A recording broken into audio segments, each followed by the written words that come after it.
classic TV shows. You know, stuff of our time. Thundercats, Ghostbusters, DuckTales. I also introduced him to the Star Wars universe.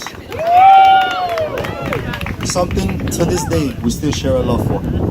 He took it all in, and sure enough, as life does, he started to go through his phases. He had his Teenage Mutant Ninja Turtle, where he swore that he was the fifth turtle. He had his Power Ranger phase, where he swore that he was going to be the sixth Power Ranger. WWF. He definitely kept me busy. I wanted to show him everything. I taught him how to hit a baseball, but I screwed that up because he's a lefty. I'm a righty. To this day, he'll tell you that I'm the reason he didn't make it to the majors. I taught him how to throw a punch, which I immediately regretted the day he gave Baby Edgar a black eye. Baby Edgar, I'm sorry about that. I also noticed something, which anyone here that has a child, I'm sure is familiar with. I started to worry. I worried all the time. I worried when he would go outside and play, when he first started school, especially on his first day, because he threw a chair and hit a kid. I just worried about him all the time. Time kept passing, as life tends to do, and he started to grow into his own. By now, I had cursed him with the love of my teams. Mets, Knicks, Rangers, Giants. That whole Jets thing, he blames that on me? That's BS. As Richie became a teenager, we of course tended to start going a little bit apart.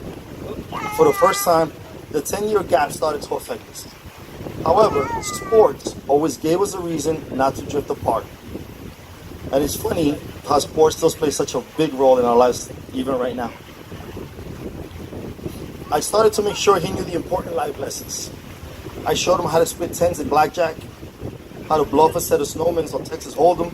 You know, the stuff he needs to survive.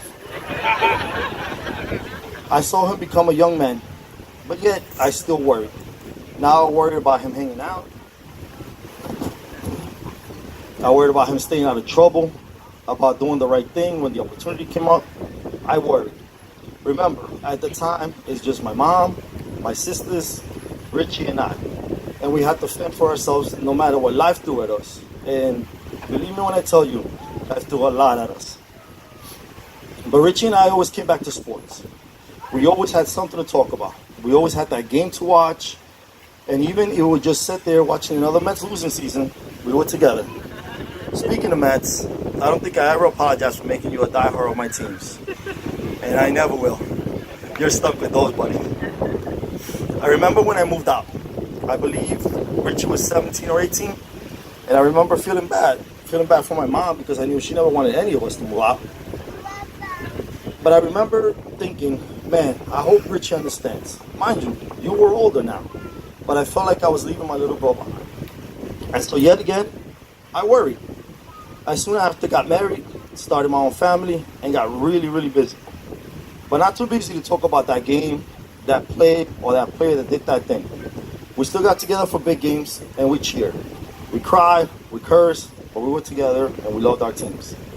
When we first started tailgating at Met games, it was a chance to get together, have a beer, and talk trash like we used to back in the years when we lived in Flushing. Our tailgates are epic, as many of you guys can attest to. We have met so many great people and have made so many memories over the last few years. But there's a memory that still cracks me up to this day.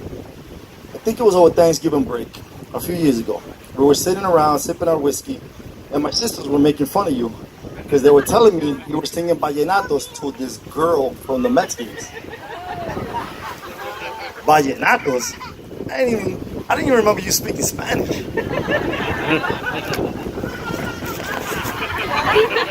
My nephew gets it.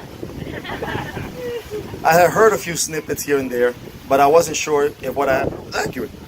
But that night, as my sisters kept poking on you and making fun of you, I asked, dude, what's the deal? What are they talking about? And you replied something like, hey, you know Tara? Yeah, we're kind of seeing each other. I was like, Tara? From the Mets game? Shorty Short Tara?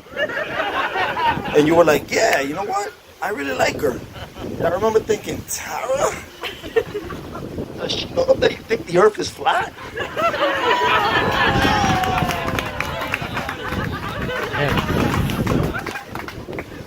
But once again, I worried.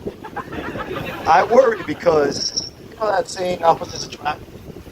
Well, if anyone ever does that, Tara and Richie are proof that that statement is true. Tara is an absolute sweetheart. She's a great daughter, an excellent friend, an amazing mom. Hey, I'm willing to bet Tara hasn't gotten as much as a parking ticket in her life.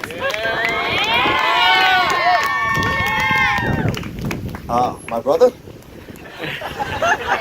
Let's just say while Tara was getting good grades in high school, my little bro was running a Ponzi scheme to pay for his lunches. Hey,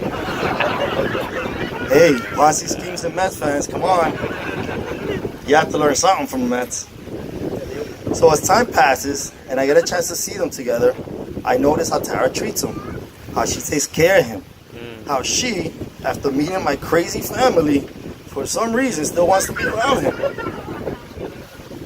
I notice how she's kind, she's polite, and at 4'11" and a half, the half is important. She can be a badass if she has to be. I noticed how well she fit with my brother, and I started to see that she was going to take care of him, that she truly loved him. I realized that now Richie has someone by his side that's always going to look out for him. He's always going to make him a better person. He's going to bring out the best in him, and he's going to be there for yet another terrible Mets loss.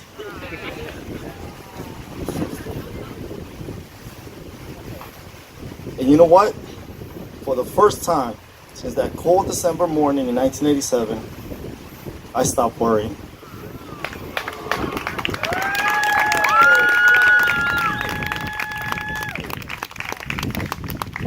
Rich, over your lifetime, I have given you a million lectures, a million words of advice. We fought a lot. We've laughed. We've gotten Colombian wasted. There's the difference, believe me. And I have told you on many occasions that I love you. However, I don't think I have ever told you how much you changed my life when you were born.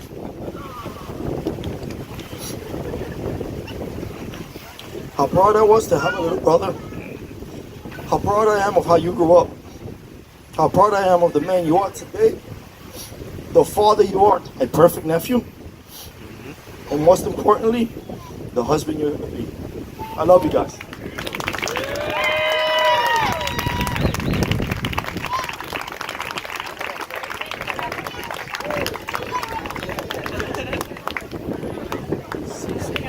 Thank you, Luis. We continue now with our